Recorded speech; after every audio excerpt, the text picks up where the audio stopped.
We're in late springtime right now. It's almost summer officially. We're in early June, and the odds are good if you look around your lawn, you're gonna see something that looks like little weeds popping up everywhere.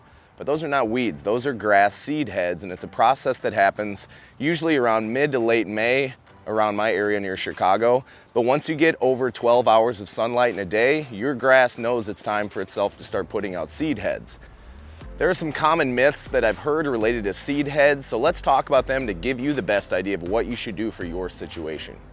Common myths that go along with this: people think if they let those grow out and then they mulch them back in, that those seed heads are gonna germinate and it's gonna thicken up their lawn. Sadly, I've got some bad news for you. That's all sterile seed that you have.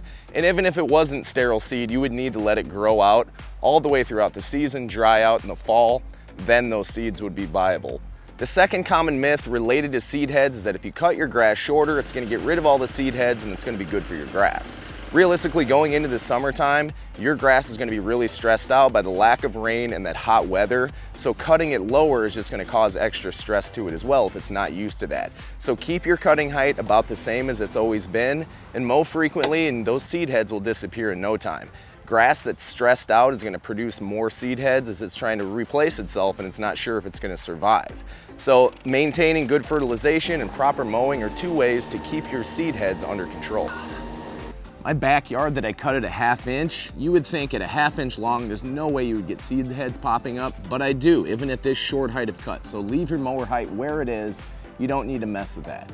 Our third common myth and mistake that people make related to seed heads is thinking that the grass seed heads coming off of Kentucky bluegrass or perennial rye or tall fescue is actually Poa annua. Poa annua is an annual bluegrass that's considered a grassy weed.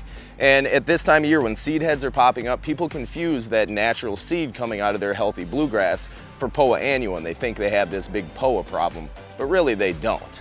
I've got a few areas of Poa annua in my grass, and it can be a little bit difficult to tell if it's Poa annua or something else like bluegrass, but there's a few things to look for. One is Poa annua has more of a lime green color to it. It stands out as compared to all the grass around it because it's that lighter green color, and the seed head production starts a lot earlier than the rest of your grass going to seed. So when you notice those seeds starting to come up early in the spring, that's the Poa annua that's starting to come back to life. If you have Poa annua issues in your grass and you don't want it to continue to spread, you can do a fall application of prodiamine or a pre-emergent that's going to prevent that from spreading and getting worse. You also might notice while your grass goes to seed that when you cut the grass, it loses a little bit of its color. It's not as dark green as it was earlier on in the spring, and that's because those grass seed heads grow up on a stalk. So not really a blade of grass, but it's more of a round stalk that comes up, and when you cut that, it's hard to cut that nice and clean, and it gives kind of a brownish look to your lawn. Once those seed heads go away, your lawn will be green again and it will look better. So what should you do if you see a bunch of seed heads popping up in your lawn? Well, you really don't need to stress about it. All you can do is fertilize your grass appropriately. By the end of spring right now, if you have put down 1 application of fertilizer, possibly 2, to try to get around 1 pound of nitrogen per 1,000 square feet, you're on the right track. Keep your grass watered and mow regularly. All you have to do is that, and those grass seed heads are gonna go away. They're not gonna keep that production going up all throughout the growing season. So, take a deep breath. You didn't do anything wrong. Your lawn's not full of weeds. Enjoy it, and thanks for watching this video. See you next time.